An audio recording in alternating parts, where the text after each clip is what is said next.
What's up guys, it's Endymion, and today I want to talk about yet another race and how they could evolve or advance beyond the ending of Mass Effect 3. I have videos currently about the Krogan and Turian as well, but today it's all about the bird dinosaur people who, in my opinion, have some of the coolest designs for an alien in any piece of fiction ever.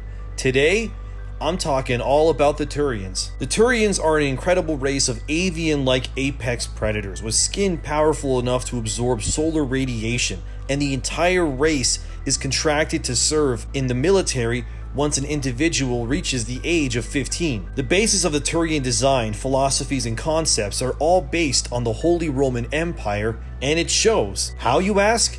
Because the Turians, like the Romans, are badass as hell. That's why. Seriously, these guys look so freaking cool. I remember being 15 years old when the first Mass Effect came out, and when I saw the Turians for the first time, dude, I was just blown away. It's such a cool design. I could gush a ton about them, but I'll try to not fanboy too much about these dudes moving forward. What I want to talk about is how the Turian species could evolve beyond the end of the Reaper War and what struggles they could be faced with in a post-Reaper world. For starters, the Turians' homeworld of Palaven, much like the Asari's homeworld of Thessia, was heavily invaded and damaged in the arrival of the Reapers. So much so that the death toll the Turian people suffered during the Reaper War might be one of the highest casualty rates amongst any of the Council races. Apart from maybe the human race, you could even say the Batarians got it worse, but the Batarians are like the punching bags of the Mass Effect series. Let's be honest. The Turians, who have the largest fleet in the entire Milky Way galaxy, were instrumental in the war against the Reapers, and it's thanks to their sacrifice that the galaxy has lived to see another day. In terms of post-Mass Effect 3, the Turians will likely expand further, and I could see their armadas of ships being retrofitted and upgraded via Reaper technology to make their already insanely powerful military that much more efficient in the future. Since the sequel is allegedly set hundreds of years in the future post-Mass Effect 3, the Turian military will have had ample amounts of time to study the Reaper's ship technology, and I could see an entire armada of the Turian Empire being designed and based on the Reapers almost verbatim. Imagine an entire fleet of Turian-controlled Reaper-like ships with extremely heavy armor, similar adaptability in the weaponry that the Reaper ships contain, but under the control of the Council races. Whatever threat that could theoretically be coming in the sequel will have to face the ultimate might of the future Turian Empire. Thankfully, the Turians have healed most relations with the human race after the First Contact War, and since they are considered to be the chief peacekeeping force in the galaxy, the remnants of the Reaper's technology, I believe anyway, will greatly enhance the Turian more so than most other races post-Mass Effect 3. I theorized in my Turian video that the Turians could use Reaper technology to outfit themselves and increase their lifespan with the help of the Geth. The Krogan, I think, won't find much use of Reaper technology since there aren't many Krogan scientists to even do that, but the Turians will become way more insane in my opinion. But there is one area the Turians need to improve in terms of the future, and that is, strangely enough, the almost outright refusal in the use of biotics across their empire. The Turians have never been one to embrace biotic technology in the field of combat, Saren being one of the rare examples in the trilogy. But after the decimation of Palaven and beyond, I theorize that the Turian people will finally embrace biotic technology in ways similar to how the Asari or humans have, because had the Turians pushed for more biotic research and the implementations in their race, maybe the calamity that fell on Palaven could have been much less than it was. Because for such a powerful nation, the over-reliance on weaponry and technology that requires ammunition and effective machinery to use clearly left the Turians at a massive disadvantage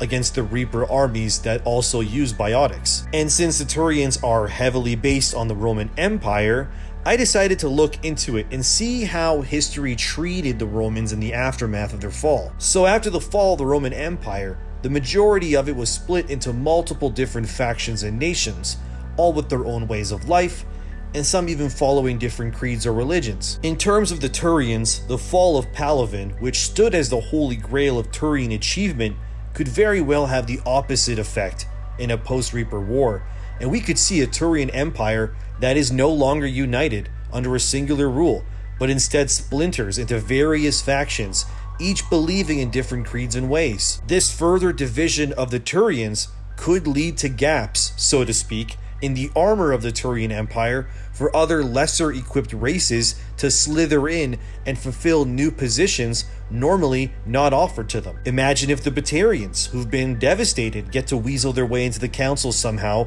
and establish a new embassy with some new authority. Or what if the Yogg rose up in the years following the war to become even more efficient bodyguards and agents? We could see a real societal shift in unexpected directions. Don't forget that it was the Turians who founded C-Sect on the Citadel, and the Council, in the wake of the war, could turn and blame the mostly Turian-led C-Sect as being incompetent, with the Citadel being captured and controlled by the Reapers, seeing as how the Reapers did move the Citadel to the same system as Earth so they could watch over it. We could see new factions and clans within the Turian Empire. These factions are sometimes referred to as cabals by Turians, and these cabals could lead to new zealot factions, or who knows? The Turians could find the will to structure their society stronger than ever before in the future. We could, however, essentially be seeing history repeating itself and destiny having its cruel way. Because if you think about the Turians, they gained their spot in the council and made C-Sec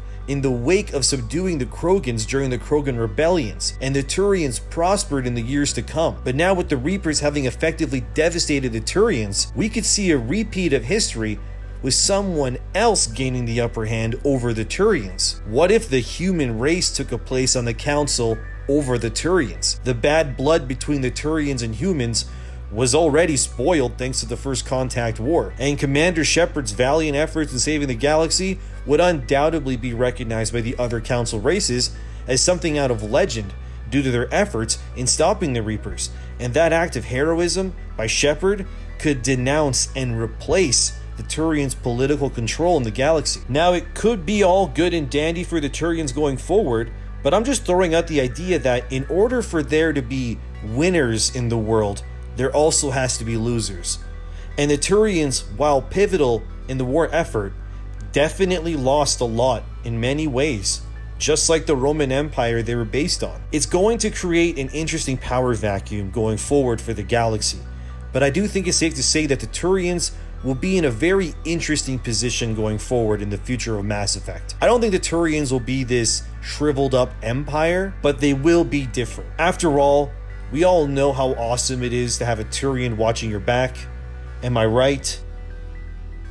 Well guys, that's the video on the Turians, the chick magnets of the Mass Effect universe. What do you think of these cool weirdos? I was also juggling the idea in my head in the future to do videos about some of the party members we had and where they could go in a post-Mass Effect 3 world, or how their legacies or actions could affect the universe in the future, like a video all about Garrus, or Miranda, or even Grunt. Let me know what you think about that, and I'm Endymion. If you like Mass Effect stuff and RPG content, you're in the right place. Please like and subscribe to help a new YouTuber out. I'll be posting soon about my first stream. I'll be playing the very first Mass Effect game, so look forward to me being stupid as I try to understand Twitch, and I will likely have the people that are watching, they'll be able to choose like what happens in my game, who lives and dies, that kind of thing, so it should be pretty fun. Thanks for watching. I'll see you in the next one.